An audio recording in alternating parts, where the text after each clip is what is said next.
Buongiorno studenti! Today I want to address a very common mistake in Italian, using verb avere when talking about food and drinks. I've heard many students saying things like ho una pizza, meaning I'll have a pizza or I have a pizza on Saturday. But in Italian, when we talk about food, avere is usually wrong.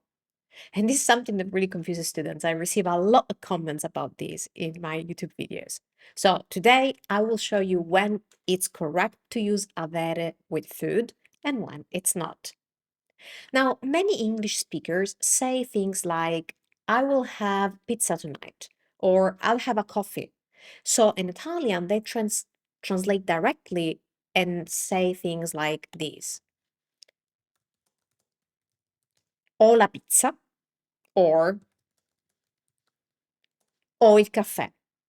And if they do say that to an Italian native speaker, they might receive a puzzled look because that's not how Italians say that.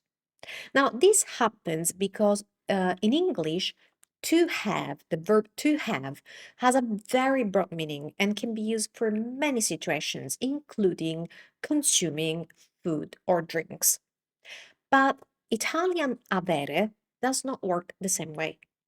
In Italian, the verb avere, which is to have in English, only means possession. So if you use it with something, it means that you have got that thing, that you own that thing, not that you consume it. So if you say ho la pizza or ho il caffè, that to an Italian ear means that you have got them, like you have them with you, or you have them in your pantry or in your fridge. You own them. So for example, if you say ho la pizza, I expect something like ho la pizza nel frigo. I have the pizza in the fridge. Or ho il caffè in mano. I have the coffee in my hand. That's what I would expect as an Italian, because if you use avere with something, including food and drinks, that means that you own them, that you have them at your disposal. It does not mean that you are eating them or you're going to eat them. So here's the rule. When you talk about actually eating or drinking something in Italian, never use avere. So what should you use instead? Well, you can use a lot of great verbs like mangiare, to eat, or bere, to drink, or even prendere, to take, depending on the specific action that you're actually doing. So let's see some examples. So this is going to be even more clear. Let's suppose you describe what you usually do in the morning. You say, di mattina I have a coffee. So in the morning, I have a coffee. If you think in English, you say, io ho un caffè. But now you know it's not right.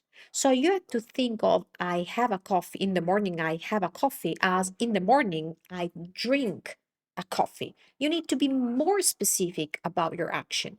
So if you want to say, I have a coffee in the morning, in Italian, that will be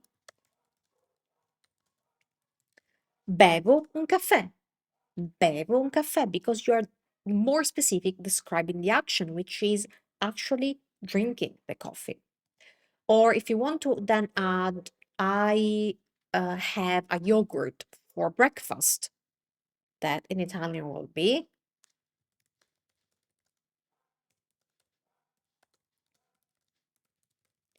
mangio uno yogurt per colazione. So you need to make this mental shift from I have a yogurt for breakfast to I eat a yogurt for breakfast. And that's what you're going to use in Italian. You need to be specific. Or let's suppose you're making plans for dinner. Oh, I will have a pizza tonight. Then what verb do you need to use for that? You need to use mangiare. So that in Italian will be mangio una pizza stasera. Mangio una pizza stasera, because you're actually going to consume it, not just own it. And one more example that's very common is when ordering at the restaurant. For example, if you want to say, I will have spaghetti with clams. Well, in Italian, you cannot use avere for that. But you can say, I will take spaghetti with clams. So there will be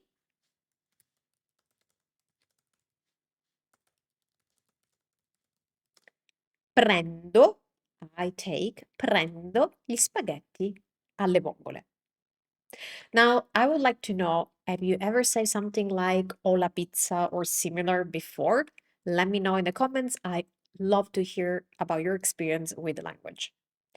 Now, going back to the examples, I want to remember that when talking about food in Italian, um, you do need to be very specific about the action that you're doing and not using avere generically.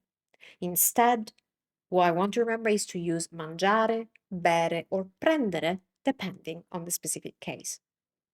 Now, by the way, if you want a clear recap of this rule, I prepared a free PDF for you. In the PDF, you will find a helpful recap of the rule that we have learned today with all the examples I showed you. And if you want to use the PDF, you can immediately download it. You can find the link to download it in the description below this video, and it's free.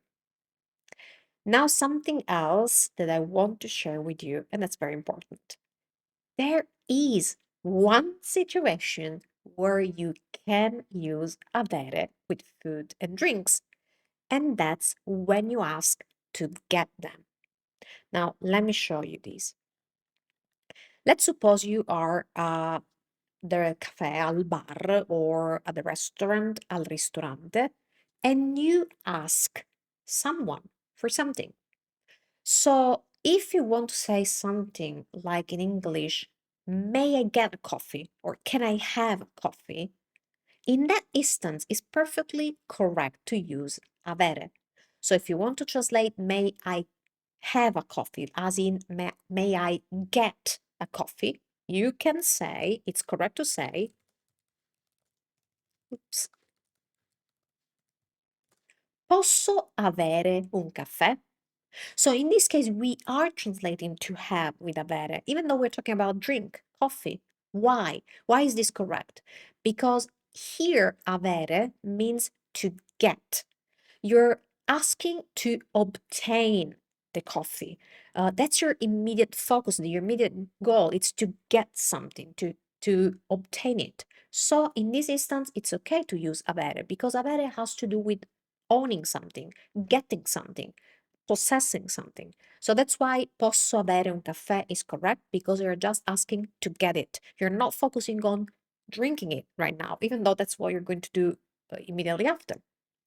So please remember, in Italian, the distinction is between getting something versus actually eating or drinking it.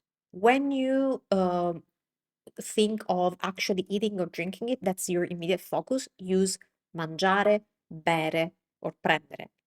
Use avere instead when your immediate focus is getting something or when you want to talk about owning something. And questo è tutto per oggi. That's all for today. Ciao da Valentina.